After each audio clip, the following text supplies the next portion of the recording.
ወሲብና ወጣቱ።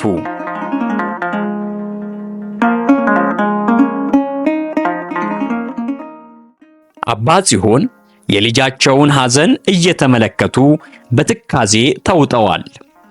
ቀዝቃዛዋ ጎጆ ሙቀት ከራቃት ዓመታት ተቆጠሩ። የቅዱስ ገጽ በሳቅ ከተጎበኘ አያሌ ጊዜያት አልፈዋል። ልቦናው በፍርሃት ሕሊናውም በወቀሳ ከታጀበ የአባ ጽዮን ጺም ከዳለቻነት ወደ ሙሉ ነጭነት ተለወጠ። አውደ ምሕረት ላይ ዘምሮ ይወርዳል፣ ደግሞም ግለ ወሲብ ይፈጽማል። ሕሊናው በወቀሳ ሲያዋክበው በእንባ ይታጠብና ዳግም ወደ ቤተ ክርስቲያን ይመለሳል። ዳግመኛም በግለ ወሲብ ኃጢአት ይወድቃል። ዲያብሎስም ራሱን እንዲያጠፋ ሾክ ይለዋል። ጌታ መንፈስ ቅዱስ ደግሞ መልሶ ያበረታዋል። በእንደዚህ አይነት ልምምድ ዓመታትን ያስቆጠረው ቅዱስ ከሰሞኑ ግን በሩን ዘግቶ በብቸኝነት ከማልቀስና ከመተከዝ ሊታደገው የሚችል አንዳች ኃይል ማግኘት የቻለ አይመስልም። አባ ጽዮን የተዘጋውን በር ጥላ እያዩ በልጃቸው የጭንቀት መንፈስ ውስጥ ገብተው አብረውት ይጨነቃሉ። ከሰማይ የሚፈነጥቀው የጨረቃዋ ብርሃን የነቅዱስን ቤት አልፋ ጎረቤት ጣሪያ ላይ ያረፈች እስኪመስል ድረስ ቤታቸው በጨለማ ድባብ ተውጣለች። በኃይል የተሞላው ንፋስ በዛፎቹ ውስጥ ይጨፍራል። ቅዱስ በብዙሃኑ ዘንድ የሚታወቀው አውደ ምሕረት ላይ በሚዘምራቸው መዝሙሮቹና ፌስቡክ ላይ ቅዱስ 21 በተሰኘው ገጹ ነው። ድንገት የክፍሉን በር ከፍቶ ሲወጣ አባ ጽዮን ተመለከቱት። አባ ጽዮን ይህንን የመንፈስ መሰበርና ጸጸት ከዚህ ቀደም በበርካታ የንስሐ ልጆቻቸው ገጽ ላይ ይመለከቱት እንደነበር ለማስታወስ ረጅም ጊዜ አልወሰደባቸውም። አንድ ቀን ሌሊት ቅዱስ ክፍሉ ውስጥ ሆኖ ስቅስቅ ብሎ ሲያለቅስ ሰምተውት እጅጉን አዘኑለትና አንገታቸውን አቀርቅረው በትካዜ አለፉት። ዛሬ ግን እንደ ትናንትናው አንገታቸውን ደፍተው አንደበታቸውን ለጉመው ማለፍን አልፈለጉም። ዝም ብለው በአጽንኦት ተመለከቱት። ፊት ለፊታቸው መጥቶ ዘርፈጥ ብሎ ተቀመጠ። አሁንም ግን አንገቱን እንዳቀረቀረ ነው። እርሳቸውም ከስጋው አልፈው ነፍሱን የሚመለከቱ እስኪመስሉ ድረስ አጽንኦት ሰጥተው ተመለከቱትና ልጄ፣ በኃጢአት መውደቅ ሰውኛ ባህሪ ሲሆን በወደቁበት መቅረት ደግሞ አጋንንታዊ ጠባይ ነው። አይዞህ ልጄ፣ ቀና በል። እምባን ያረገዙት ዓይኖችህ በሳቅ እንዲሞሉ ከሻትክ በብዙ ትዕግስት መታገልህን ቀጥል ብለውት ምላሹን ይጠባበቁ ጀመር። እርሱ ግን ዝም ከማለት ውጭ ምንም መናገርን አልፈለገም። አባ ጽዮን ንግግራቸውን ቀጠል አደረጉና እግዚአብሔር መሐሪ ነው፣ ምሕረቱም በጊዜ የሚገደብ በሁኔታዎች የሚሰላ አይደለም። ቀና ብለህ ምሕረቱን ብትጠይቀው ሊምርህ የታመነ አምላክ ነው ብለውት ዝም አሉ። ቅዱስም የተወሰነ ዝም ብሎ ቆየና ድንገት ለምን ማቆም አቃተኝ? ለእግዚአብሔር ቃል እገባለሁ፣ ከዚያም እንደገና ወድቃለሁ። ማን ነው የረገመኝ? ማንስ ነው ለዚህ የዳረገኝ? እምባን ያረገዙት ዓይኖቹ መንታ መንታውን እምባ ያወርዱት ጀመር።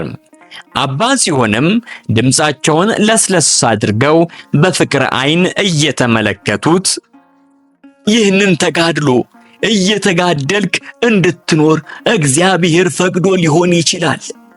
ሳትታክት በጾም በጸሎት እየተጋ የዲያብሎስን ሐሳብ እየተቃወምክ በቤቱ ቆይ። ከኃጢአት ጋር ታግሎ የሚያሸንፍ እርሱ እንደ ሰማዕት ይቆጠራልና ራስህን ለእግዚአብሔር አስገዛ ብለው ዝም አሉት። ቅዱስ አባ ጽዮን ስለምን አውቀው እያወሩ እንደሆነ ስላልገባው ይበልጡኑ ግራ ይጋባ ጀመር።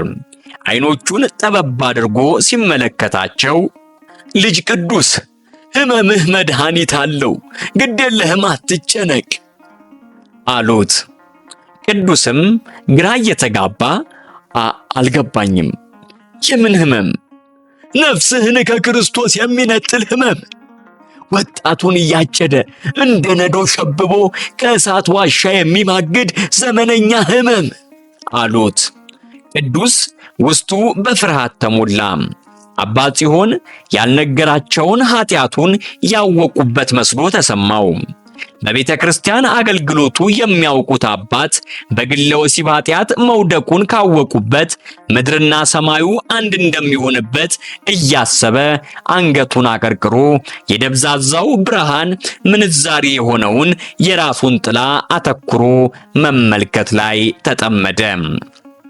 አባ ጽዮን የአንገታቸውን ድንበር ተሻግሮ ደረታቸውን ያካለለውን ነጭ ጺማቸውን ወደ ታች ሳብ ሳብ እያደረጉ ልጄ ለምን ፈራህ? ቅዱስ ደንግጦ ካቀረቀረበት ቀና ብሎ ሲመለከታቸው ከፊታቸው ላይ የብርሃን ጸዳል ሲፈልቅ አስተዋለም። የዝኔ ይበልጡኑ በፍርሃት ተዋጠ። ሰውነቱ ሲንቀጠቀጥ በላብ ሲጠመቅ ያስተዋሉት አባ ጽዮን አሁንም ረጋ ብለው ልጅ ቅዱስ ለምን ፈራህ ብለው ያንኑ ጥያቄ ጠየቁት። ቅዱስም እየተንተባተበና እየፈራ አረ አባ በፍጹም አልፈራውም። እንዴ ለምን ፈራለሁ? ምን ያስፈራኛል አላቸው። አባ ጽዮንም ፈገግ ብለው ታዲያ ማቆም ያቃተክ ነገር እርሱ ምንድነው አሉት። ምን ማቆም አቃተኝ? ምንም ተንተባተበ። አባ ጽዮንም ትንሽ ሳቅ ብለው ምንም ለማቆም የተቸገርከው ነገር የለም አሉት። ቅዱስም የአእምሮውን ማጀት ሲበረብር ቆየና አዎ እርሱማ አለ። ያው በጸሎት ጊዜ በሐሳቤ ወደ ስጋዊ ፍላጎት እየተጓዝኩኝ በጸሎት መትጋት ቢያቅተኝ ጊዜ ወደ እግዚአብሔር ደጋግሜ ጮኩኝ፣ እሱ ግን ዝም አለኝ ብሎ ዝም አለ። ቀጣፊ፣ የልጅ ቀጣፊ፣ ደግሞ ዓይንህን አፍጠህ ትዋሸኛለህ። ቁጣ ከፊታቸው ነደደ። ዋሽቶ ሲመለከቱት ያ ከጎዳና አንስተው ለቁም ነገር ያበቁት ቅዱስ መስሎ አልታያላቸው። ለደቂቃዎች በቁጣና በተግሳጽ ከቆዩ በኋላ ለመሆኑ የንስሐ አባትህ ማን ናቸው አሉት። ቅዱስ አሁንም ቁጣቸው እንዳልበረደላቸው ስለገባው ረጋ ብሎ አባ ገብረ መስቀል እርሳቸው ነበሩ ማለት አሁንስ ማን ናቸው አሉት። እርሱም ያው እሳቸው ተመልሰው ወደ ገዳም ስለገቡ አሁን የንስሐ አባት የለኝም ብሎ አንገቱን አቀረቀረ። ሰነፍ ነህ! አውደ ምሕረት ላይ ቆመ ስትዘምር እግዚአብሔር ባልንጀራክ የሆነ ያክል ተሰማክ አይደል? እና ንስሐ ገብተክ ስጋና ደሙን ሳትቀበል በንስሐ አባት ምክር ሳትገራ እንዲህ ያለውን የስጋ ፍቶት እንዴት ለማቆም አስበህ ኖሯል? ሰነፍ ነህ! እኔ የማውቀው እንዲህ አይነቱን ልቡን የገደለ መዋቲውን ቅዱስ አይደለም። እኔ አባትህ ስምህን ቅዱስ ብዬ ሳወጣልህ ቅዱስ ስለሆንክ ሳይሆን በቅድስና ሕይወት ወደ ቅድስና እንድትጓዝ ነበር።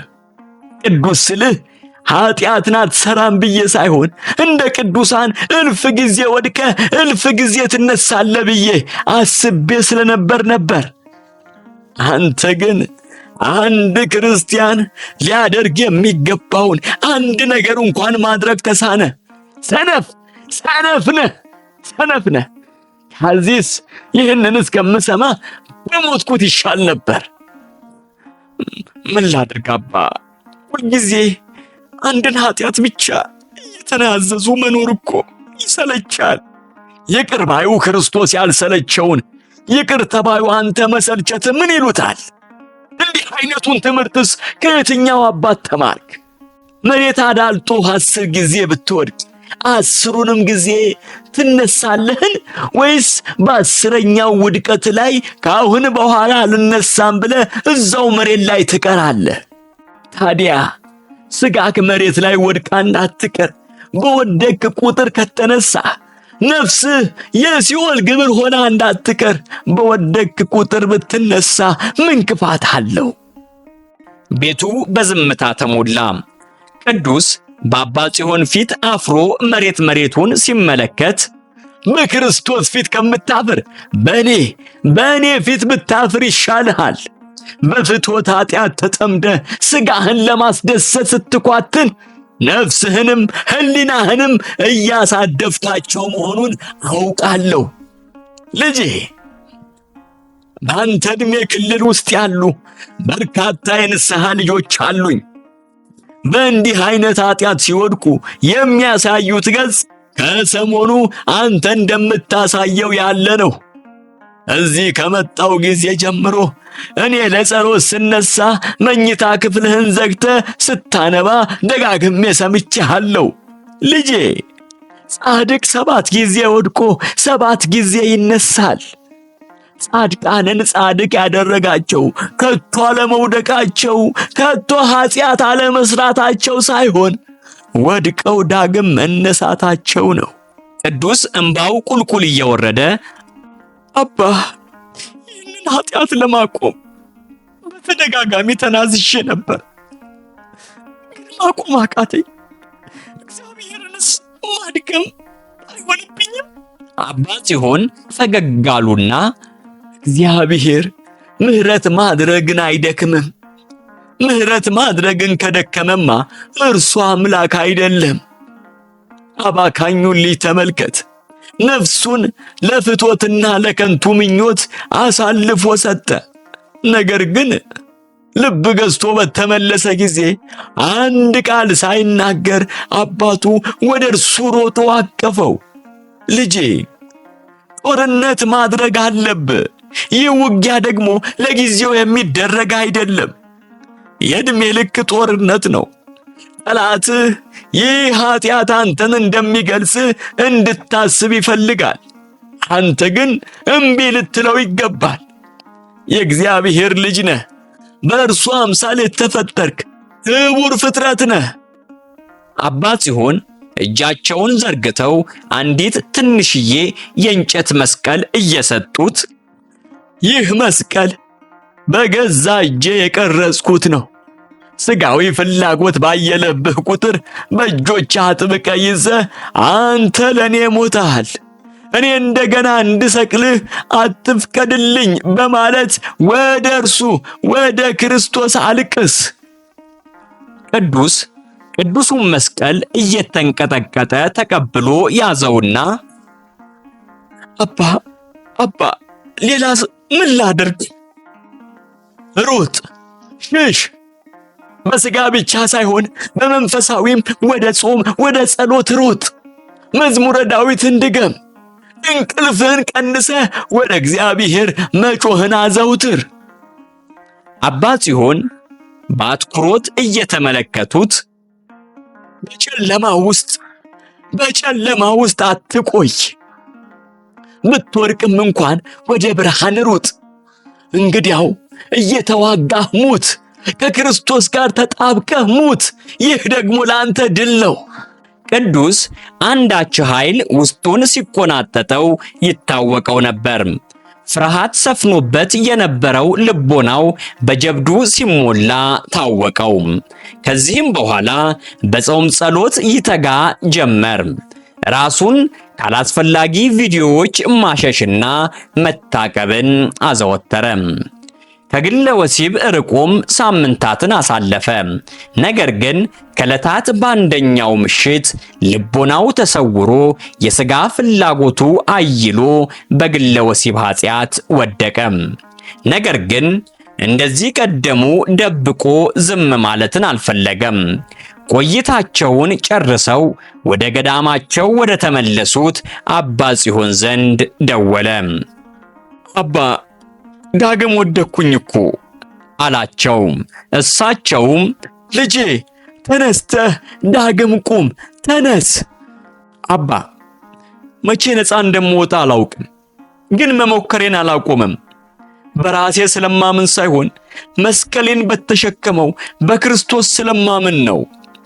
ልጄ ታገል፣ እግዚአብሔርን ሙጥኝ በለው፣ ሁሉን ነገር እርሱ ያቀናልሃል። እኔም በጸሎት ከጎንህ ነኝ፣ አይዞህ ልጄ ብለውት ተሰነባበቱ። ቅዱስም ከጊዜ ጊዜ ራሱን እያስተካከለና እየበረታ መጣ። ይበልጡንም ቤተክርስቲያንን ሙጥኝ አላት። ንስሐ እየገባ ሥጋና ደሙን እየተቀበለ የቅዱስ ምስጢር ተሳታፊ ሲሆን ፍትሖት ከእርሱ ይርቅ ጀመር። እርሱም ነፃነቱን አወጀ። እግዚአብሔርም በምሕረት ዓይኖቹ ተመለከተው። ወስብሐት ለእግዚአብሔር ወለወላዲቱ ድንግል ወለመስቀሉ ክቡር።